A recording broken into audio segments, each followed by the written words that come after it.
د نبی کریم صلی الله علیه وسلم د سیرت پاک بیان شروع نہم ہجرہ کے بعض اہم واقعات پیش شوی دی یعنی د ہجرت د نبی علیہ السلام د مدینہ شریفی پر نہم کال د ذی قعدے پر میاش کی چمون خلق و د میانے میاش وایو د منافقان و غٹ سردار عبداللہ ابن ابی ملشو عبداللہ ابن ابی پا ظاہر مسلمانو منزون بے کول روجے بے نیولے زکاتون ورکول او د مسلمانانو سر پا مشورو کی بے ناستا کولا جہادون لبم د پیغمبر علیہ السلام سر پر لیو سفرونو د جہاد کم شریک پاتے شوی دی خداونا کافرو لکی ایمان نو د سوجو نے پا ظاہر پا خلق کلمہ وے او منزو نے کول لکی ایمان نو مجھے کم سڑی پا خلق د اسلام خبر کئی او منزو نہ کئی روجینی سی او پزلکی ایمان نی آغت پا شریعت کے منافق ہوئی دید منافقانو غٹ سردار او دا مخکنے دا پیغمبر علیہ السلام تا پزلکی بغض پروتو دے چکل مل شو دا دزویر میم عبداللہ اگر آغی و نبی علیہ السلام تکی ناس پید اللہ رسولہ زما پلار مړ دی هغه دو وصیت کړی یو دا دی چې جنازه به پته کې او دویم دا دی چې ته خپل کمیس راکړي چې مونږ پلار ته کفن ځکه د کفن د دې دوه څادرو لاندې یو کمیس مړي ته خلک اچوي اگر چې هغه کمیس نا ګنډلی وي ګنډلی کمیس نه خودی عبداللہ ابن ابی وصیت کړی چې ما ته به د پیغمبر علیہ السلام کمیس اچوي د برکت دپاره د حضور پاک په خاصو نښو باندې صحابه کرامو ډېر زیات برکتونه نیولي دي او دا حقیقت هم دی د پیغمبر علیہ السلام ویخته مبارک ذات سره صحابو ساتلی دي د برکت دپاره حضرت ام سلیم سره د نبی علیہ السلام ویختو چې څوک با مبارک چې بیمار شو په شیشه کې هغه شیشه به اوبو کې کېښود خلکو به اوبه وڅښلې الله به جوړ کړل او د حضور پاک خوله مبارکه ورسره وه هغې نه به یو ساس کې اوبو کې واچو مریض به وڅښه الله به جوړ کړو او یو ساس کې به یې ترې واخیست په جامو به یې پورې کړه د هغې نه به داسې خوشبویي تله چې داسې خوشبویي به چېرته نه وه یو صحابي دی حضرت عتبان ابن مالک رضی اللہ عنہ نبی علیہ السلام دراغی وی دا اللہ رسولہ زمان نظر کمزور دے او دا پخپل جماعت کی دا قوم امام نو چکل باران راشی و پا دی خوال کی اوبراشی نو ما تا جماعت تتلل بیا گرانی نو سیم راشا زمان پا کور کے یوزے کی ما تا تمنزو کا چکل بارانی و جماعت تا نشم تلے چکور کے اغزے کی منز کو اور برکت تا پارے حضور پاک وقتو نبی علیہ السلام انکار نک اس بعض خلق دا دی برکتون انہیں انکار دی اگی انکار نک وی خضب در شو بخاری شریف کے حدیث تے نبی علیہ السلام ورغے او ورتلو سرے چے اجازت اغفت وردن نشو نو داغنے تپوسو کو این تحب ان اسولی لکم کم زیادے خوخد چے منظرتاو کو ویسے ابدا زی میں خواخت نو پیغمبر علیہ السلام پا غزے کی ورطا نفل اکنا بیا ولا غد اوڑے برابر کلا او دا قوم او دا قبیلی خلقی رو غختل او پیغمبر علیہ السلام سره په شریکه ډوډۍ خوړه. دې نه علما دا معلوموي یو نیک سړی څوک کور ته راولي، ځکه حضور پاک چې خلکو راغوښته خو د نیکۍ په بنیاد یې راغوښته. علت مشترکه نیکي ده. یو نیک سړی څوک راولي چې دلته ما ته 2 رکعاته وکړه او زه به کور کې چې ته عذر یې مونځ به پکې کوم، نفل به پکې کوم، دی ثبوت شو. د حضور پاک د وفات نه پس د هغه خاص زمان ځان سره صحابه کرامو ساتلی و. حضرت انس سره یو پیاله وه، په میان ماته شوې وه، ګورې د لرګي کاسه وه، او پخوا که ستاسو خیال و په دې کلو کې به دا خلک ګرځېدل او د ماتو پیالو ته میاتو ماتو کاسو ته به یې میخ ورچوه به یې ټانکه کول. داسې وه که نه؟ شورې به یې پکې وکړه، برمه به ورسره وه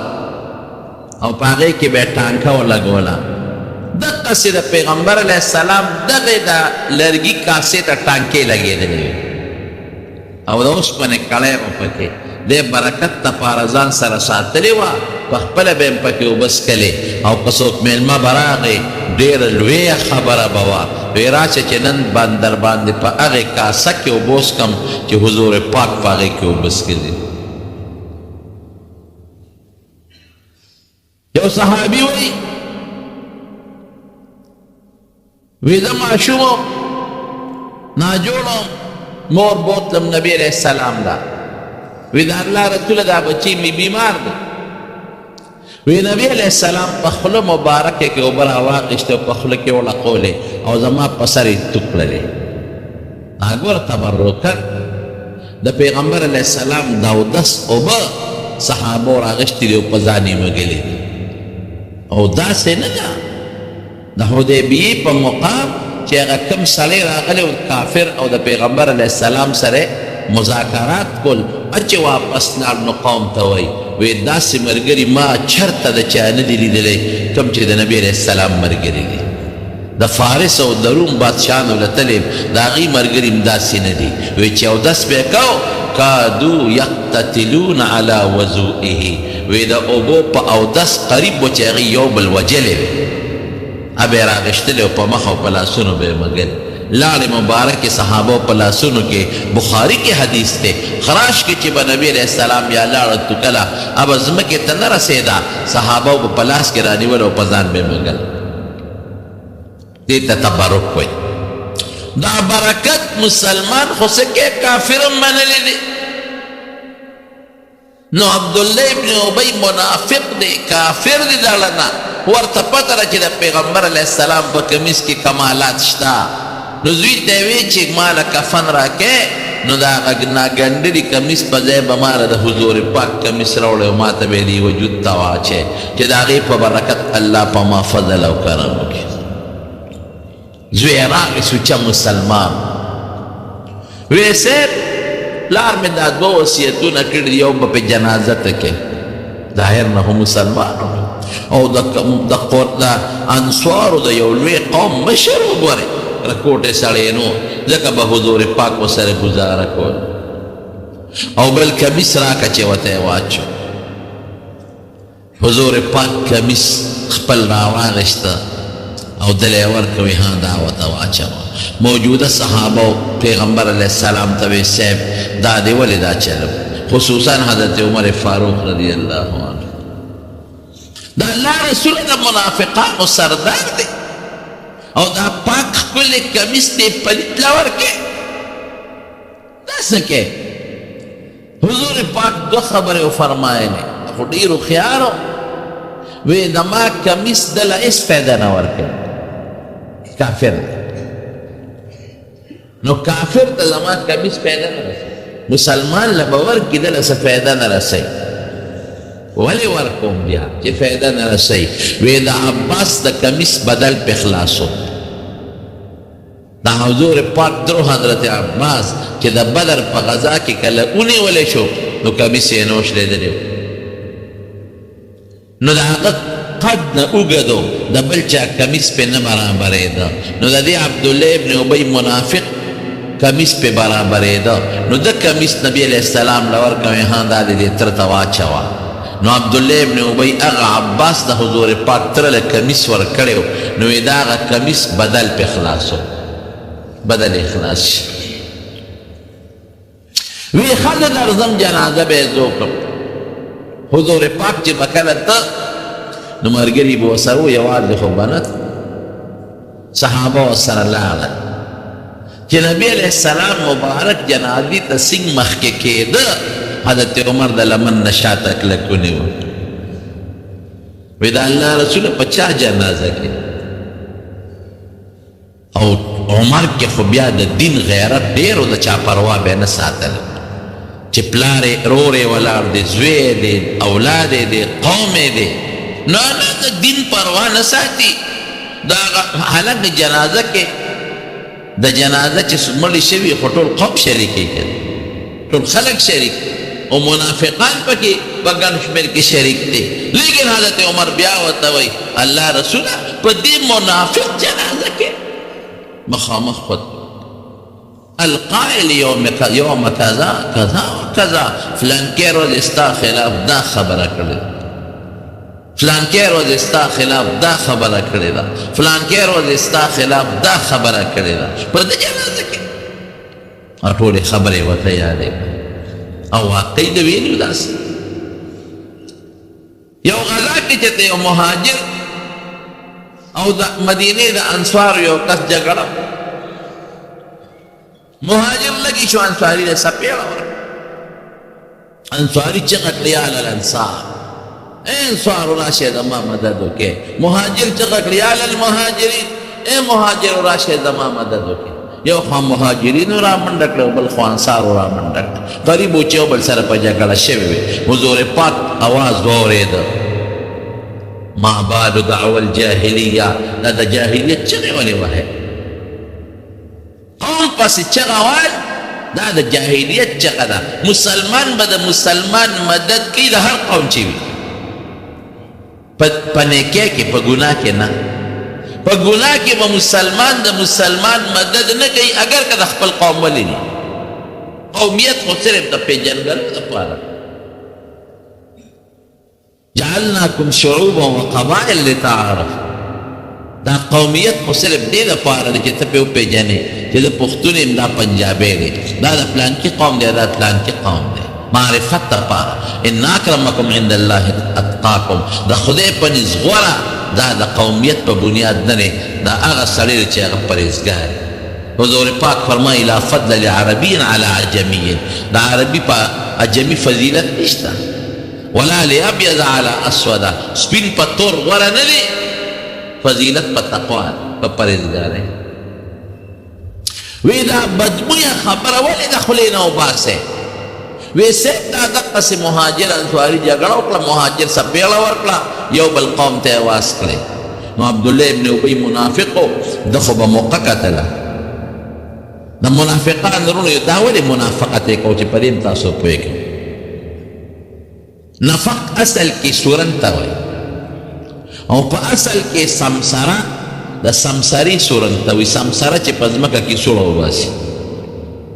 هغې ته نفق وایي اوس نفق عام سوړي ته وایي سورن ته وایي نو سمسره دا قانوني چې هغه یو سوړه وباسي نو یو طرف نه وباسي او بل خوا هم وله روشندان کوله وکړي د سمسرې دا قانون دی نو ښکاري چې کله ښکار کوي دا سمسرې ښکار کوي نو دی ورپسې دا سوړه کنی چې دی کې به سمساره راوباسو نو هغه لګی هغه سوړه کنی او منځ کې هغې سمسرې ورسره دوکه کړي هتې په بله سوړه تښتېدلې نو دا سمساره په دې خپله سوړه د ښکاري د دوکه ورکوي په یو ننوځي په بله تېوځي دی ورپسې دا ځای کنی هتې خوا چلي دقه رنګې منافق مسلمان له دوکه ورکوي دته وی دستا مرګریم اذا لقوا الذين امنوا قالوا آمنا مسلمان سره ملو شي وی زه مسلمان و اذا خلوا الى شياطينهم او جخلو غنداو مرګرو سره ملو شي کافر سره قالوا انا معكم مغتاس سره هلکه بیا مسلمان له ولې دی انما نحن مستهزئون چې دوکې دا کې ورسره کوي ملګري ستا دوکه ورکوي الله وی الله یستهزئ بهم د دې دوکو جزا به الله ورکوي ښه د دې بدل به الله ورکوي سزا ویمدهم فی طغیانهم یعمهون پرېږده وایي خدای والا موقع ورکوي چې پرېږده چې څومره په دې دنیا کې دا ګناه ډېره وګټي هغه همله سزا به ډېره ورکړو دو قسمه منافق دی نو یو ته منافق عقیدوي وي یو ته عملي وي د عقیدې منافق خو دغه دی چې په زړه کې کفر دی د اسلام دشمني ده د قرآن دشمني ده او په خولې باندې اسلام دی او په لاسو خپو ذکر کوي او منځونه کوي او روجې نیسي وړه کې کفر دی دا د عقیدې منافق دا ولې دا منافقت کوي د دې ډېرې وجې بعض خلکو به په دې وجه منافقت کو چې د یارېدل به د یارې نه منافقان بعض خلک په دې وجه منافقانو چې هغوی به د مسلمانانو د کافرو دپاره د مسلمانانو جاسوسي کوله جاسوسي خو په خپله جامه کې کېږي په پردی جامه کې خو نه کېږي د کافر ملګري به او ځان به مسلمانان کړي چې موږ د دې کافرو دپاره جاسوسي وکړو بعضې کسانو به دې دپاره ځان نه منافق جوړ کړی چې د سمال دولت خو به زکات به راکړي صدقه به راکړي جهاد له به لاړ شو هسې به لرې لرې کېږو ځان به ساتو غنیمت کیسه به میلو شي بعضې خلکو به دې دپاره نفاق کو چیرې د مسلمانانو په منځ کې به موږ داسې موقع ګورو چې که څه خبره داسې ووته نو موږ به پکې دشمني پیدا کړو یو ته د یو خبر او بل ته د بل خبره او په مسلمانانو به خلک بدګمانه کړو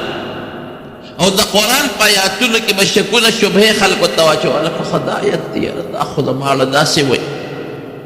نه مسلمان یم پیغمبر علیه السلام باندې خو زما ایمان دی خو دا ټکې خو زما خوښ نه دی داسې قسمه خبرې به یې کولې قبله چې کله بدله شوه لاول مکې مکرمې ته مونځ کېده بیا بیت المقدس ته بیا واپس قبله واپس بیت الله شو نو دغه منافقان پکې منځ اوهو یاره زمونږ خو په نبي علیه السلام ایمان دی مونږ خو یې منو قرآن هم منو مسلمانان یو خو دا خو ډېر خو نه شو چې دا قبله بدله شوه دا څنګه چل بل به وې دا هم کمزوري مسلمانان هم پکې وو که نه یاره واقعي هغه یهودیان هم ټوکې ټقالې کوي چې ستاسو دین اوس را برابر نه دی کله یو خوا مونځونه کوي کله بل خوا کوي ده به پکې منځ کې بله شوړه ور وویشته یاره لږ کې مې لږ شک شته ښه دا چې به لږ پکې تېز شو فی قلوبهم مرض لږ مې شک شته چې دا ښې جوړ دا اسلام داسې جوړ ټیک مذهب نه دی کمزوري مسلمان به وي یاره داسې دوه پکې نو دا چل به یې هم کاوه هغه د خولې د زړه هغه نفاق په دې خولې راځي مسلمانانو منځ کې شکونه پیدا کړه دا د دې نورې وجې هم دي د دې وجې نه دا کسان منافقان د زړه نه منافق او د دې انجام څه دی الله اکبر قرآن شریف کې الله فرمایي ان المنافقین فی الدرک الاسفل من النار منافق به په جهنم کې په لاندې طبقه کې پروت دي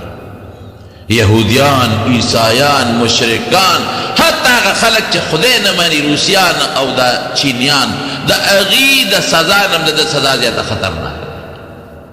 لاندې پراته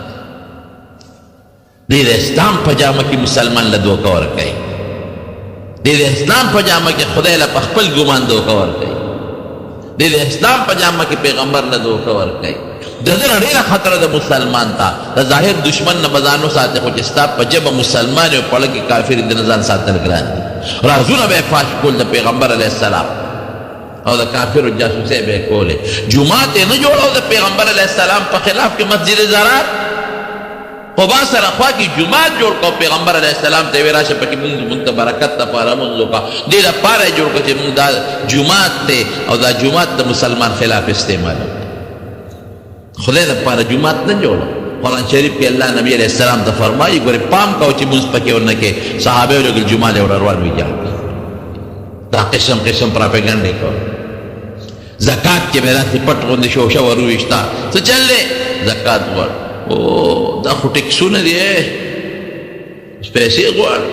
دا څه کوي داسې قسمه خبرې به یې کولې چې د کچه مسلمانان بعضې به د 2-3 ورځو مسلمانانو پړه کې شکونه شبهې پیدا شي دا عقیدې منافق بعضې د عمل منافق دی عقیدې نه دي مسلمان دی خو د عمل منافق دی اسوک دی حضور پاک فرمایي د هغه نښه یې ښولې ده آیت المنافق ثلاث د منافق درې نښې دي دا اوس ګوره چې چا کې شته اذا حدث کذب چې کله هم خبرې کوي دروغ دروغ د نفاق نښه شوه څومره خلک دروغ پلار ته کور کې دروغ نور ته دروغ دوست ته دروغ یار ته دروغ مجلس کې دروغ دروغ ډېره خطرناکه ګناه ده د قبر عذاب ته یې ګوره د دروغجن سړي د قبر عذاب دا دی چې دا وخت کې به وله د دې غوږه پورې شلی او بیا به وله دا بل وخت کې شلی چې دا وشلی دا به جوړ شوي بیا به وله دا شلی بیا به دا جوړ شوي دا به وله بیا شلی او نبی علیہ السلام فرمایي وی په دروغجن د خدای لعنت یې خیره ورته کړې ده او نبی علیہ السلام فرمایي وی کوم سړی چې دروغ وایي نو د خولې نه دومره بوی دي چې یو میل د خولې نه بدبویي دي نو فرشتې ته تښتي دومره خطرناک جرم دروغ دومره خلک دروغ وایي او د دروغجن سړي په خولې بیا څوک اعتبار هم نه کوي دروغ چې وایي او ورځ دروغ وایي دروغ خیجي بیا وایي بیا پې سبا څوک اعتبار نه کوي او حدیث پاک کې راځي وی یو صحیفه د رجسټر دی چې کوم سړي رښتیا وایي یو ځل وایي بیا وایي بیا الله وایي د ده دا نوم د هغه رښتونو خلکو په صحیفه کې ولیکئ بیا چې د نوم فرشتې یو بل سره علي یا خدای نوم علي وی فلانکي رښتونی او چې کوم سړی یو ځل دروغ وایي وی صبر ورته وکئ بیا وایي وی صبر ورته وکئ چې بیا وایي وی نوم ولې د هغه دروغجنو خلکو په صحیفه کې ولیکئ هغه رجسټر کې نو فرشتې چې بیا یادوي یا خدای یادوي فلانکي دروغجن خطرناک شی د سکول په دې کتابونو کې یو قصه راغلې وه چې زمونږ واړو یو سړي ګډې چې له سرور د قصد یې چغې کړې وی شرمخ راغی شرمخ راغی خلکو منډه کړې شرمخ راغی چې له د دې خوار باطې نه کي پورتکونو سره چې لاړ د خندل شرمخ نو هسې خلک وکړو بلو پرشتیا شرمخ راغی د چغې کړه خدای مو بخښه شرمخ راغی شرمخ چې له راله ماته کړې ګډې ماته کړې خلکو ویله که دا بل په شان بیا دروغ وایي مور ده د چغې والې څوک نه ورته ټولې ګډې چیلې ورته تباه کړې بیا وي تاسو یو بل ځل تا چغه وواله څه نو موږ وایو چې دا بیا دروغ چغې دروغ خطرناکه ګناه ده لوی جرم کې بل نشته او بعضې خلک دروغ دی له وایي چې خلک پې خندوي حدیث پاک کې د هغه ذکر هم راغلی دی ویل لمن یحدث فیکذب خبرې کوي او دروغ وایي دروغ لیضحک به الناس دې دپاره چې خلک ورپسې وخاندي نبی علیہ السلام فرمایي ویل له ویل له ویل له ویل معنا افسوس هم دی او یو حدیث کې راځي او روایت کې وی په جهنم کې ویل یو کندر چې خپله جهنم د هغې نه امان بعضې خلک دروغ وایي چې خلک وخاندي دا څومره لوی جرم او څومره لوی ګناه ده نو یو د منافق نښه دروغ دویم اذا وعد اخلفا چې کله وعده کوي د هغې د مخکې نه نیت کړي چې داسې د قصده د دروغ وعده نه به پوره کوم یو دا دی چې وعده وکړي او په هغه وخت کې نیت یې چې پوره کوم به او وروسته ورته څه مسله پېښه چې پوره یې نه کړي معذور شي خیر دی نه د وعدې په وخت کې دا نیت چې دا به نه پوره کوم وعده خلاف شل وعدې به وکړي او هغه به پوره کوي نه او درېم اذا اؤتمن خانه د پیسې دې ورسره امانت کېښودې چې دا پیسې ځان سره کېده زه وایي د مور پی مې دي امانت کې خیانت یا امانت دغې ته هم وایي چې دا پیسې ورسره کېدې خیانت کوي امانت د قوم د مشرانو ته هم وایي دا امینان دي قوم سره خیانت کوي چا نه دې سودا واخېسته او تا پاغه اعتماد وکړه ریټ ته ورسره ونه کړه او هغه در سره پکې دوکه کوي زیاتې پیسې اخلي یا 2 نمبر شی درکړي دا په امانت کې خیانت دی او یو حدیث کې څلورو ذکر دی 4 من کن فی کان منافقا خالصا هغې کې دا دی اذا خاصم فجرا چې کله دی یو بل سره خصومت کوي جګړه کوي خامخا په معاشره کې یو بل سره جګړې پېښېږي نو کنځل کوي دا د منافق نښې دي رښتیا ووایه دا په مسلمانانو کې شته او که نه او ډېرې زیاتې دي په مسلمانانو کې دې ته منافق عملي وایي دې ته فقهي منافق وایي اوس د عقیدې منافق ما ته پته لګي چې دا د عقیدې والا دی چې کافر دی او که دا د خولې والا دی ما ته خو پته نه لګي نو د نحو نه د هغې پته هم لګي که د پیغمبر خلاف منظم کوي روجیم نیسي او د پیغمبر خلاف خبره د خولې نه کله ووتله او ولکه دا د عقیدې د پیغمبر مخالف خبره کول پیغمبر پسې سپکه ویل یا اسلام او دین پسې سپکه ویل یا قرآن پسې سپکه ویل او یا داسې دا خولې نه یو ټکي ودي چې دا د خدای دا حکم یاره زما عقل خو داسې وایي دا خو داسې نو پکار نو په خدای اعتراض وکړه دا ټول د کفر خبرې دي پته ولګېده چې دا د عقیدې منافق یوازې په مونځ او داسې خبره نه ده دغه عبدالله ابن ابی چې هغه جګړه جوړه شوه او حضور پاک مې دا ولې دا ده چغې ده بدبویه او سخر چغې وهې دی عبدالله ابن ابی خو مقاومن ته هلته انصار د مهاجرو خلاف لږ شو نو بس ده وی چې راشه مقرب ومونتا نو دې څه وی وی ښه وګوره که نه وی تاسو ته ما نه وي چې دا مهاجر مه پرېږدی در باندې به رالګي یو سپکه خبره یې د خولې نه ووته هغه زما مناسب نه چې زه ووایم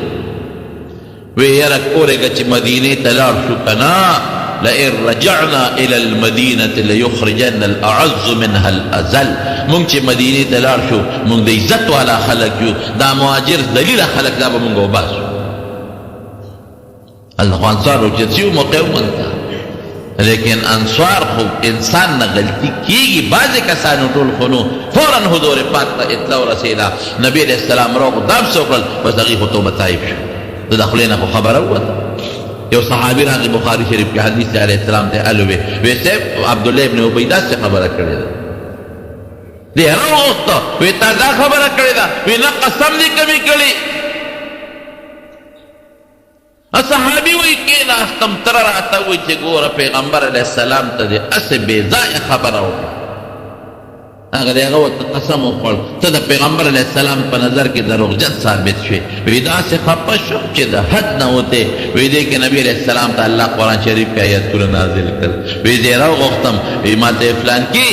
تا ټیک ویلي د هغه په دروغه قسم خوړلی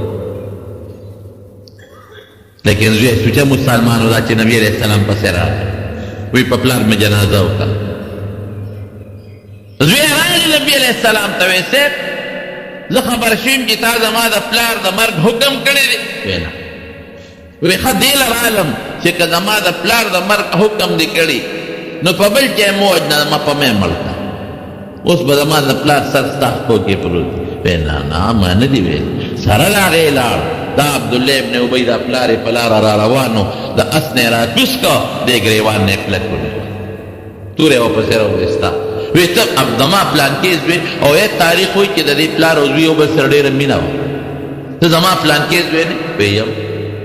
وی دا څه کې وی تا د پیغمبر علیه السلام په حق کې ګستاخي کړې ده ځان ته یې عزتمن ویلی دی هغه ته یې بې عزته ویلی دی وی قسم دې که دې پرېږدم شا به ووایه چې زه بې عزته یم ذلیل یم حضور پاک عزتمند دی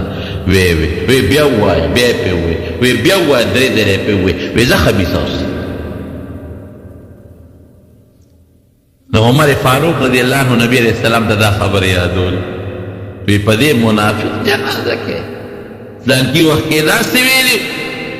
او خصوصا د حضرت عایشې صدیقې رضی الله تعالی عنها په الزام کې ډېر شریک و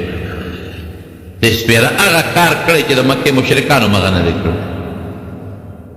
یهودو مغه نه دی کړی عیسایانو هم نه دی کړی هغوی به دشمني کوله مخ په مخ به راتلل او د پیغمبر علیه السلام په ذات باندې حمله داسې پاکې بیبي باندې چې قرآن شریف ته هغې صفحې کوي صدیقې باندې الزام لګاو. دا الله رسول په دې منافق جنازه کې پلانکې روزې دا ویلي، پلانکې ردا، پلانکې نبی علیہ السلام سوی وی اخر عني یا عمر، رست شه عمر ته په جنازه کو. وی تا ته خدای نه دی ویلي چې مه کوه، ان تستغفر لهم او لا تستغفر لهم، ان تستغفر لهم 70 مرة لن يغفر، او یا ظلم ولا بخنه غواړي نو خدای پاکي وی نه بخښي،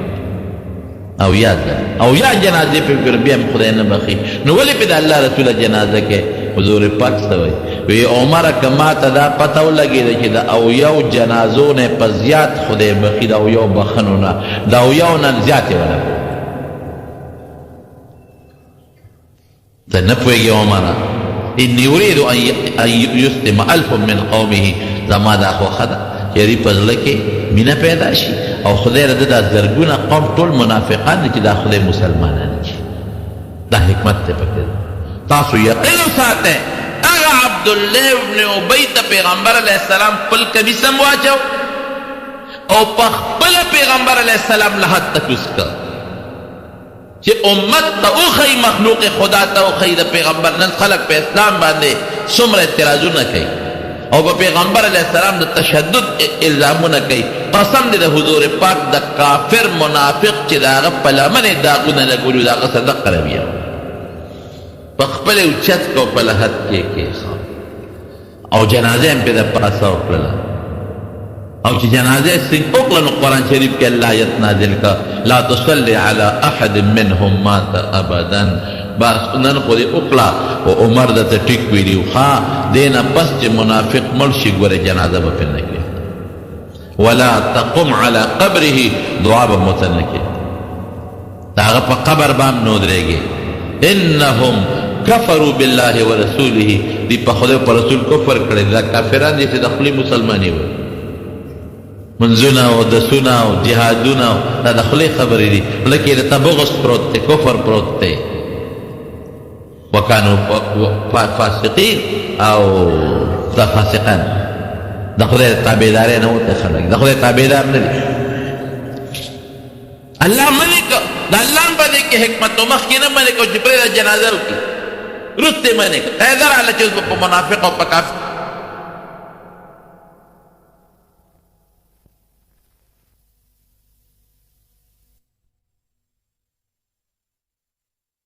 دا خاندان او دوستان او قوم هغه خدای پاک ټول سوچه مسلمانان او خصوصا دغه څه پیغمبر علیه السلام ته ولې چې هجرت کله نبی علیه السلام وکړ، یو صحابي دی حضرت سعد بن عباده رضی الله عنه بیمار، د خزرج قبیلې سردار او مشر. نو پیغمبر علیه السلام د هغه تپوس ته صحابه ورسره نو چې پیغمبر علیه السلام په یو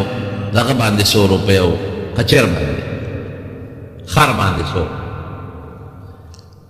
نو بلاره چې تل نو دا عبدالله ابن ابی منافقو هغه وخت کې لا د ظاهري د خولې کلمه هم نه وویل او په مجلس کې نور منافقان هم کافران هم پکې مسلمانان هم پکې ناست. عبدالله ابن رواحه رضی الله عنه مسلمان صحابي پکې ناست. نو چې پیغمبر علیه السلام څنګ ته نو ودرېده نو هغه څاروي دوړې وکړې نو د عبدالله ابن ابی پوزه پټه کړه، داسې نفرت یې وکړه، وایي دوړې په موږ مه راولې.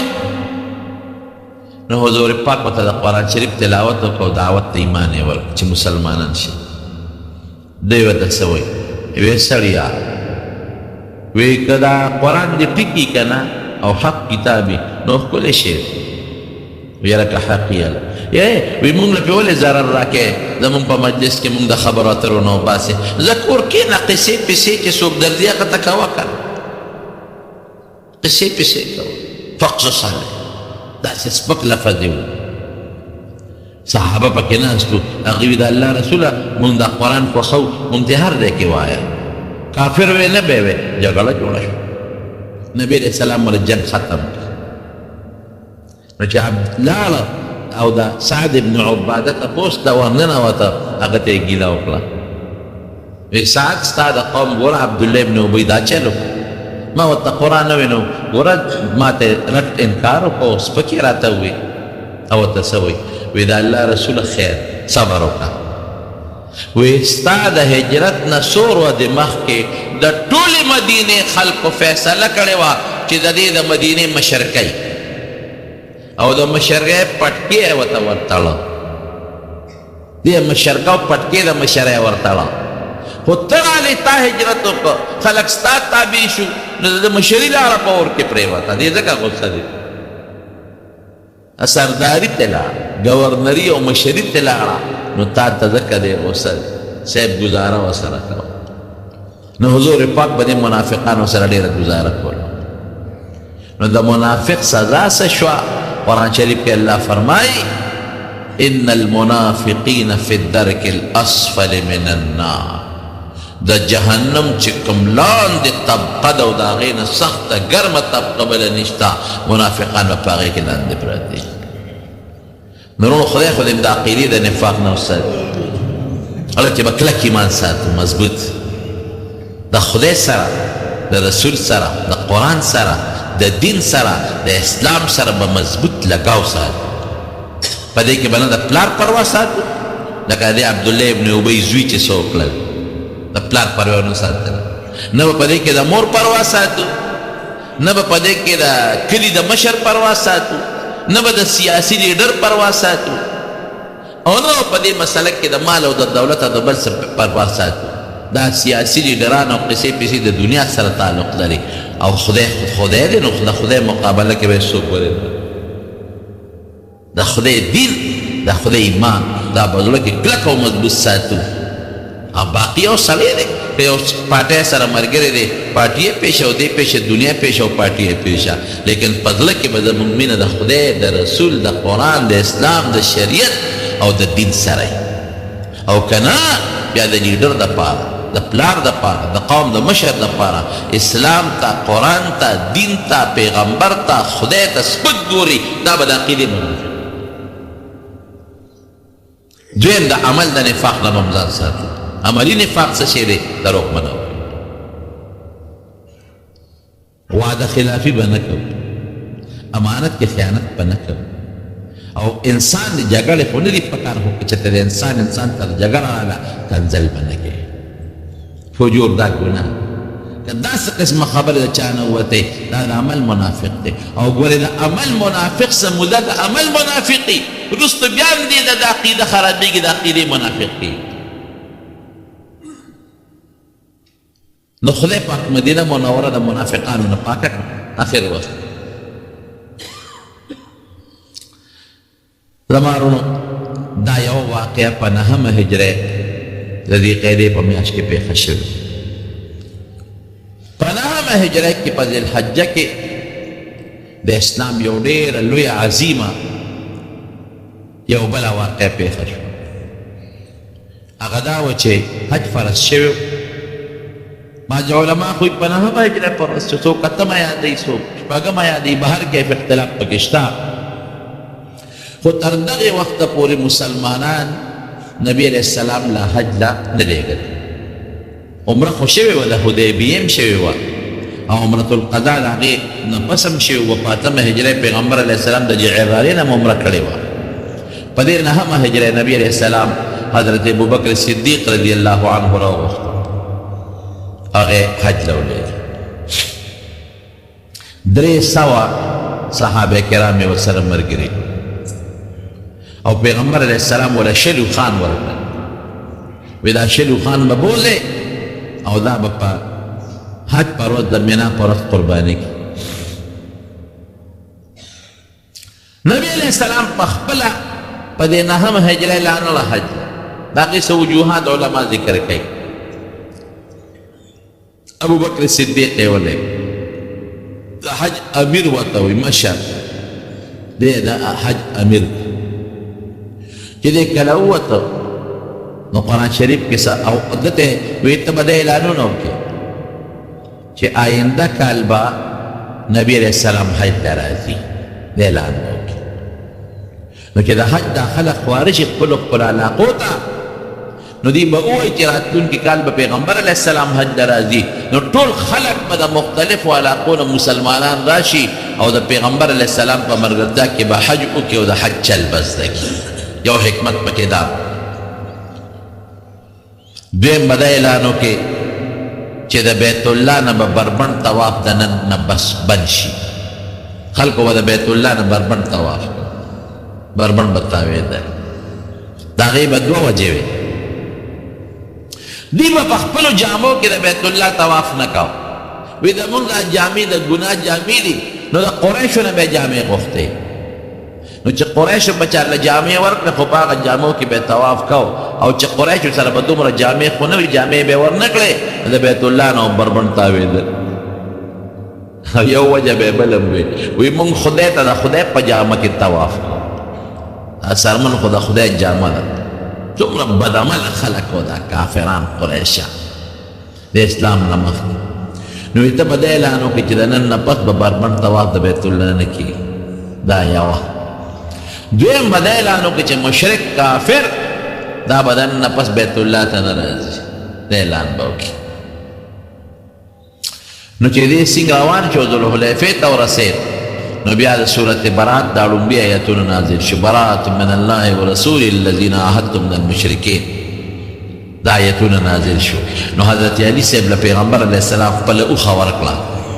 وی دا اوښه واله او لاړ شه د حضرت ابوبکر ملګری شه او ابوبکر چې څنګه اعلان کوي نو تم د دې آیاتونو تلاوت باندې وکړي او د اعلان به وکړي نو دی د پیغمبر علیه السلام په اوښه سور شو ذوالحلیفې ته روان شو نو حضرت ابوبکر خو د اوښې اواز پیژنده د اوښې هغه کشار اواز یې پرېښوده نو ویرېد ویل نبي علیه السلام جوړ راپسې راغی نو چې ویې کتل نو اوښه د حضور پاک و علي صاحب پې سور نو فوراً یې اواز وکړي امیرون ام مامورون وی امیرې په حیثیت د امیرې رالیږلې او که نه امیر زیم ته مې مامورې نه وي د مامورې امیر ته دې له رالیږلم چې یو څو آیتونه نازل شو زه به د دې آیتونو تلاوت وکړم په مینا کې په عرفات کې په مزدلفه کې نو حضرت ابوبکر صدیق حج وکړ په نهم کال د هجرت او دغه اعلانونه به کول په مکه کې په مزدلفه کې او په مینا کې یو به یې اعلان کو چې آینده کال به نبي علیه السلام حج ته راځي نو چې تاسو د حج نه خواره شئ نو خلک خبر کړي چې راشي او د پیغمبر علیه السلام سره حضور پاک حج ته حجة الوداع انشاءالله چې آینده جمعه کې د هغې بیان درته وکړم نو 1,40,000 مسلمانان ورسره په حج کې شریک شو ډېر خلک راغلل دویم دا اعلان به یې کوم چې بربند به د نن نه پس طواف نه کوي دریم به یې دا اعلان کوم چې مشرک به د نن نه پس بیت الله ته نه راځي او علي صاحب چې کوم اعلانونه لرېږلي د صورت برات آیاتونه د هغې مقصد دا و چې که موږ چا سره معاهده کړي او کومه نیټه مقرر کړي هغه نیټه د هغه دپاره ده هغه نیټه چې ختمه شوه معاهده ختم او که چا سره زمونږ کافرو سره معاهده ني نو 4 میاشتې هغې له مهلت دی 4 میاشتې سیحو فی الارض 4 اشهر 4 میاشتې ګرځئ بېغمه څوک به هم درته غږ نه کوي 4 میاشتې بس به د اسلام قانون له راځئ یا به مسلمانېږي او یا به د ذمي په شکل په دنیا کې ژوند تېروئ بس نو علي صاحب هم هغه اعلانونه وکړل حضرت ابوبکر صاحب هم اعلانونه وکړل نو دا حج دی د حضرت ابوبکر صدیق په 9 کال کې دا پکې یو عظیمه بله واقعه او نور په دې 9 کال کې دومره خلق خدای پاک مسلمانان کړل چې د کتابونو پاڼې ترې نه ډکې دا وفدونه به راتلل د قبیلو د ثقیف او د هوازن او د یمن نه او د غیر چاپېره قبیلونو په زرګونو خلق راتل او نبی علیه السلام ته به کېناستېدل او بس ایمان به یې راوړه خدای پیشنګویي کړې وی دا جاء نصر الله والفتح ورأيت الناس يدخلون في دين الله أفواجا فسبح بحمد ربك واستغفره إنه كان توابا بزرگاو خلق دا مکینا دا مدینینا طائف هنین یمن او تاس دا دنیا خلق خود مسلمانان سمرا غٹے غٹے قبیلے وی او دا مسلمانانو دشمنانو قسم دی دا پا ایڑا ایڑا راتلل او مسلمانے دل دمرا دنیا را روانا وا چی نبی علیہ السلام سر موقع بنوا دومره خلک راغلل او مسلمانان شو د څو وجو نه مسلمانان شروع یو خو به د پیغمبر علیه السلام معجزې لیدل بل د قرآن شریف آیاتونو ته به په غور کتل اورېدل به د هغې د وجې نه خو د ایمان او درېیمه وجه یې څه وه غټه وجه د مسلمانانو اخلاق د مسلمان د صحابو خوی او اخلاق به لیدل او دا لانسنګ خلک دی دا څه ناشنا خلک دی د مسلمان د هغه کردار او د اخلاقو د وجې نه به دا مسلمانېدل نن الاوړې د خبره ګوره قرآن ته خو د چا هم توجه نشته نه څوک قرآن اوري د دنیا تعلیم پسې خلک په منډه سهار چې وځي تر ماسخوتنه پورې زمونږ بچي دا په سکولونو په کالجونو په پبلک سکولونو پسې دي او د ټیوشنونو غم ولا مونږ څو نه کوو یو بچی چې ته مونږ جومات ته ونه لېږې چې بچی ورشه لږ قرآن هم زده کړه د قرآن دپاره ولا مونږ د ټیوشن غم ونه کوو ټیوشن نشته قرآن درته مفت په جوماتونو کې ښودلی کېږي یو 2 روپۍ دی نه قاري صاحب نه غواړي ملا صاحب د نه 15 روپۍ نه غواړي خیراتي درته ښیي هغې له خپل بچی نه لېږي او د دنیا تعلیم له وله څومره پیسې لګې ټیوشنې وله نیسې سوزکې وله نیسې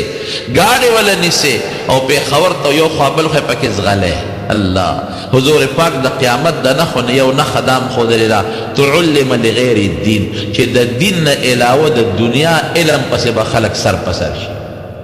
دغسې ده که نه وختي سار پېشمني دا ماشومان مخکې ورځو کې د ماش په بار وه نو لږ وختي راووتمه ځای لږ لرې و نو پېشمني سار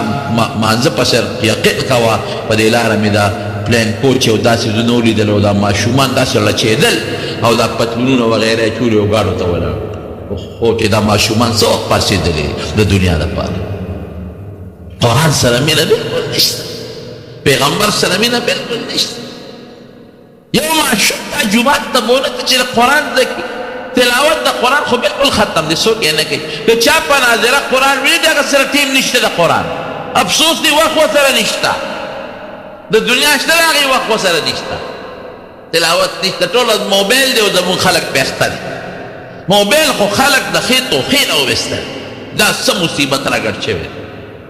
هر سړی بس په لاره کې موبایل په ګاډي کې موبایل په کوڅه کې موبایل او په موبایل څه ګوري تصویرونه پې ګوري د ښځو فوټوان پې ګوري ډرامې پې ګوري فلمونه پې ګوري یارونو خدای له به څه جواب ورکوي په کوم طرف سر شو خلک هلکان او جنکۍ ټول په ګډو وډو سر دي موبایل دی او کمپیوټر دی او ټي وي دی او انټرنیټ دی او دا قصې پسې دي خدای هیر شو قرآن هیر شو دین هیر شو توجه خدای رسول ته نشته د خدای عذابونه پرله پسې در باندې را روان دا د خدای قهرونه دي خدای خبر چې نور قهرونه قدمونه به د خدای په سر دین طرف ته توجه نشته د دین لارې ته توجه نشته جومات ته توجه نشته که څوک نیکان خلک څوک راشي او د دین خبره در سره کوي د هغوی ټیم در سره نشته دا به څه کوو بس دغه دنیا ده او بس پړق باو کې خېټه به دې وچوي دا مال دولت ټول به دلته پاتې شي دغه خدای له بور دی یو په لاسونو چکونه لګي دا به چې خدای به ما څه کړي یوم یعد الظالم علی یدیه په لاسونو به چکونه لګوي او څه به وایي یا لیتنی اتخذت مع الرسول سبیلا او د پیغمبر لار که مې نیولې وه څه خبر یا لیتنی لم اتخذ فلانا خلیلا یا د فلانکي سره مې دوستانه وه دا په ګډ وډ هغه سر کړم د دې سپېره سره مې دوستانه نه وې کړې د هغې په ځای مې د رسول تابعدارو سره دوستانه کړې وې څه خبر د ذکر موقع مونږ سره نشته د درود موقع مونږ سره نشته موبایل خفه کېږي کمپیوټر خفه کېږي د قرآن د تلاوت موقع مونږ سره نشته پخوا به ښه سهار وختي نه مانځه نه پس به ټول خلک جومات کې ناست او تلاوت د قرآن شریف پې کوو مازدیګر نه پس به جومات ډک و تلاوت د قرآن شریف پې کوو اوس سهار او مازدیګر دغه ماشومان چېرته راشي په تېر استاذ ته کښېني تلاوت موقع مونږ سره نشته موبایل دی او کمپیوټر او فلمونه دی او سینماګانې دي او دعوه مضبوطه کوو مونږ د پیغمبر امتیان یو نبي علیه السلام زمونږ هلکه څنګه د هغه امتي صحابو داسې کړي تابعینو داسې کړي د خدای لپاره د قرآن تلاوت شروع کړه څه کوئ لږ ذکر او اذکار شروع کې دیندارو نیکانو سره ملاو شئ لږ یو پټې تسبیح لاس کې راواله لږ درود شریف جاری کې لږ په صحبت د نیکانو خلکو کې ناسته وکړئ د دې ګندګیرونه لږ ځان وباسئ د دین دشمني به کوئ اسلام ته ایمان ته قرآن او شریعت ته په سپک نظر مه ګورئ دا خو د ټولو شریک شی دی نو بهر کې د مارونو